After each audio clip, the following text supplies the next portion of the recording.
Greetings to those who watch below.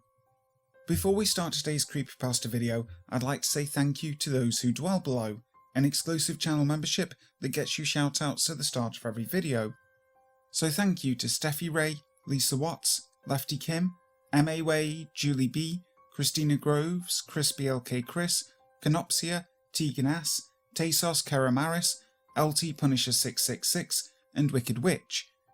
If you want to further support the channel, make sure to hit that subscribe button, clicking the notification bell so that you never miss a video. Also, you'll be able to find me on Instagram at brimstone_below and on Facebook at the Brimstone Below Horror Channel. But for now, sit back, relax, and enjoy. Special Delivery by SK Falconer. Ethan yawned. It had been a long night. The deliveries had taken him all over the suburbs, his legs aching from pedalling his electric bike. The motor was gone, and the only horsepower, the power in his throbbing legs. The lockdown didn't stop people from being hungry, and Ethan was glad. Although some people could not work, he was still earning decent money delivering food to all parts in the suburbs. The special food from the Italian dinner diner even more popular as the pandemic spread. The close sign had been turned outward as Ethan waited for their last delivery. He waved at the other delivery drivers as they brought in their satchels and put them on the counter before checking out for the night. He looked at the clock on the wall. It was close to midnight, and he was glad to be finishing. He had 3 assignments over the weekend. Unfortunately, computer science didn't stop in a lockdown, and his lecturers were not giving him any slack, even though he was working double shifts on a weekend to pay his way. He massaged his thighs, working the lactic acid out of them, ready for the last run of the night. His boss Vincent was behind the counter, fussing around with the last order, Ethan's favourite order, always on a Friday, and for the last 6 weeks after the last guy had resigned and Ethan had got to take over the run. What a bonus! Before Deepak resigned, he had been the envy of every delivery driver in the restaurant. He had snared the best tipper on the run, on any run. Everyone wanted that delivery. They were the best tippers at the restaurant, and everyone wanted to deliver to that suburb. But even by the high standard of the suburb, these punters were up a notch. A guaranteed 100 straight up in hand, no tax. That was more than he was making sometimes in an entire shift, and so waiting back until midnight to deliver was not a problem. When Deepak left and Vincent offered him the last run on Friday besides his other work, how could he say no? He watched as Vincent sweated over the order, making sure that everything was perfect, moving things from the fridge into the large satchel, and then taping to seal the order completely. "You don't have to worry," thought Ethan. "There's no way I'm going to steal that order." But he knew that other delivery drivers had been pinged and had been shown the door, and so he didn't mind that they sealed the delivery so he couldn't see it. At least it made sure that he kept his job. And besides, why would he open the seal and risk that cushy tip every Friday? Vincent handed over the order. "Now," he said, "you know the address." "Got it," said Ethan. "Order's been prepaid. Leave it at the front. The cash chip will be in the usual place for you. No need to knock or ring. Just leave it and go." Ethan wasn't asking questions. An easy $100 was an easy $100. He lifted the heavy sloshing delivery, thanked Vincent, and waved goodnight for the evening. He pulled the door to and walked out into the warm night, putting the order under the back of his bike and making sure it was strapped in. Once he was sure it was secure, he looked up at the full moon, and glad for a bit of moonlight, he donned his reflective vest, turned on the bike light, and headed off into the night. He knew he had a ride ahead of him. The delivery place was in Sampson Street, over in Sunderland, the best part of town. Everyone wanted to live there, and only the best people did. As he rode along the dimly lit streets, occasional cars swerved around him, and he hugged the gutter close, keeping good time as the wheels clicked around. After half an hour of solid pedalling, he made it to the outskirts of Sunderland and winded his way along the streets, right here and left there, along the familiar trail. Then he reached the cul-de-sac, and as he coasted along, he marvelled at the beautiful houses along the brightly lit street. Man, he thought, if I ever make it, this is where I want to live. The large houses were brightly festooned with lights, the front yards immaculate, grass and plants beautifully trimmed by gardeners and the occupants. Water fountains here, triple garages, Mercedes parked on the street as if no one cared they were going to be stolen. Hell, this was Sunderland. No one was going to come to Sunderland and steal a Merc. He rode along to number 30, making his way to the large front gate and pressing the button. The old wrought iron gate swung open. The brightly lit path led him down toward the stairs.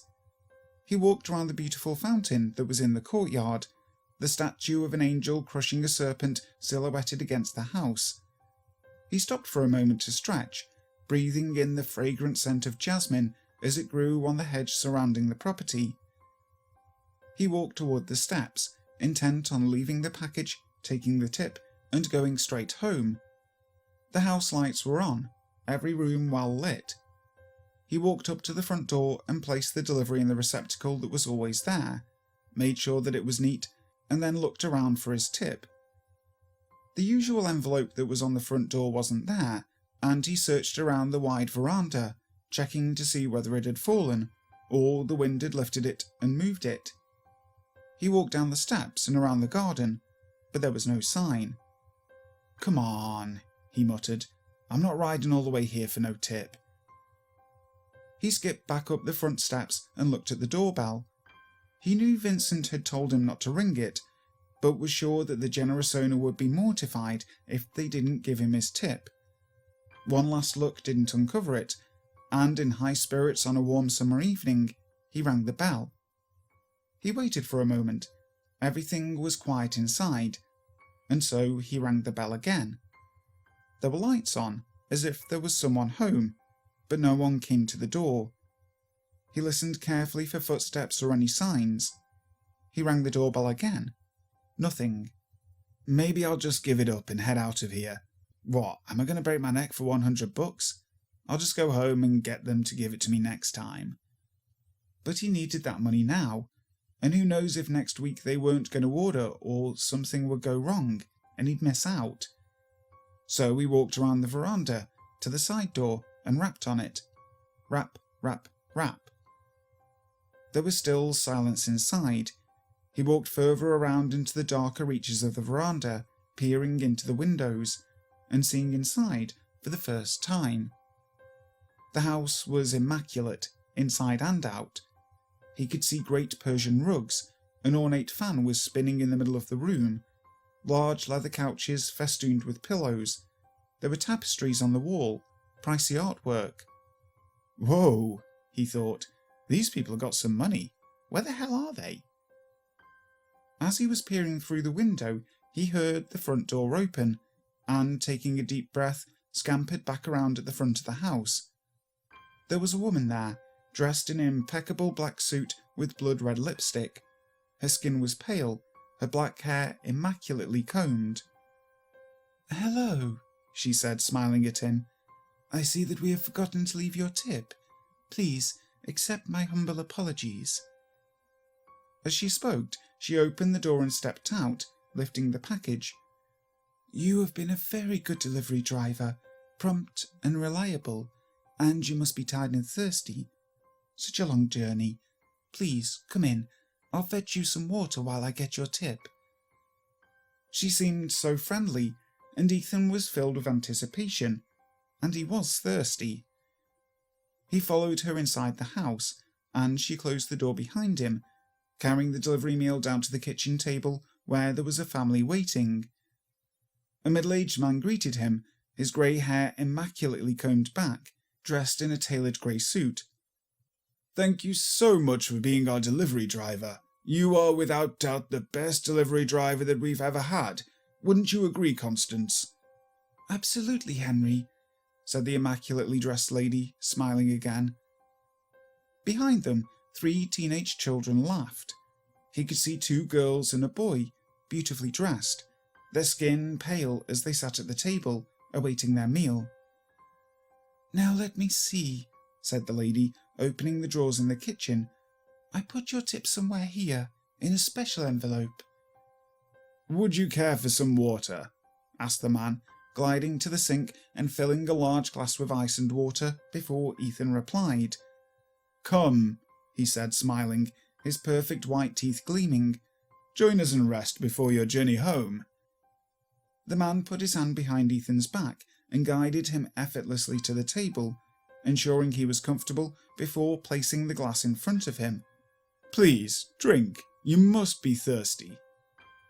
Ethan took a sip of the cool water. It was refreshing, and as he sipped, he realized how thirsty he had been, finishing half the glass before he set it down. The 3 children were smiling at him, watching his movements as he drank. "Hello," said one of the girls.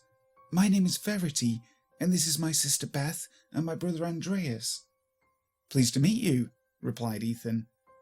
Their smiles broadened as he spoke, their pale skin and cat-like green eyes mesmerizing in the light. Ethan felt a sense of calm as they smiled at him. Behind them was a delivery bike, just like his, neatly parked in the corner. He wondered if they did deliveries as well. "Tell us about yourself," said Beth. "We'd like to get to know you."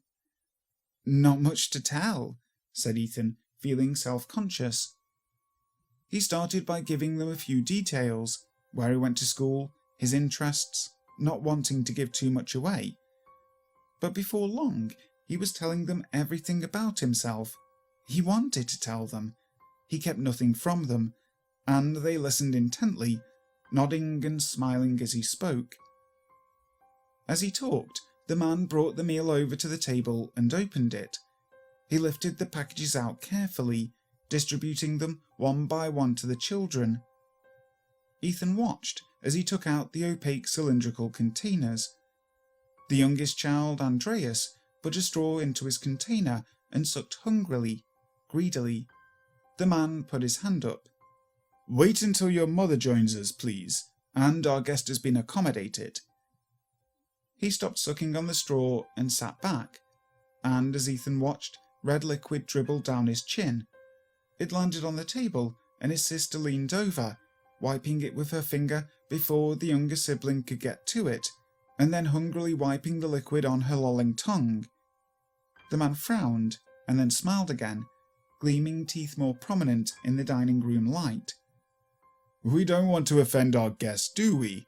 He has been so accommodating in giving his information so freely, so that we could be certain it was safe." "You see," said the immaculately dressed lady, "delivering special deliveries is a unique occupation, and your predecessor Deepak was very good at his job. But he became greedy, and he threatened us. We don't like being threatened, and so we had to deal with Deepak." The hair stood on the back of Ethan's neck. "The damn problem is that during this pandemic everyone is at home, no one wandering at night. So little opportunity for us." The children giggled. "And relying on stored food supply is never satisfying for long, is it, children?" The children giggled again, their eyes becoming cat-like, their fangs bared. "Unfortunately, dealing with Deepak meant we tasted fresh blood, and once you've had fresh blood, it is very hard to settle for less." As Ethan realized, he felt a firm hand on his shoulder. He tried to stand, but could not move, his muscles paralyzed. He watched in horror as the 3 children stood one by one and crept towards him. The immaculately dressed woman moved close. Ethan could feel her icy breath on the back of his neck. "Now let's not crowd, children. There will be plenty for everyone. Darling, would you like to go first?" "No," said the man. "Please, precious, you take the first taste." Ethan's eyes widened as his head was pulled back, his neck exposed, and as he felt the teeth nibble and then plunge, the warmth of the blood spurting onto his flesh. The last thing he heard was the children hissing and giggling as they crowded close to feed. Hi guys, thank you so much for listening to today's video. I really hope you enjoyed it. If you did, make sure to leave a like and also subscribe to the channel, making sure to hit that notification bell so that you never miss a video. Speaking of videos, our next one is the next stop on our US paranormal tour. I really hope you're looking forward to it. I certainly am, as there are some great stories in this state. So, until next time, sleep tight.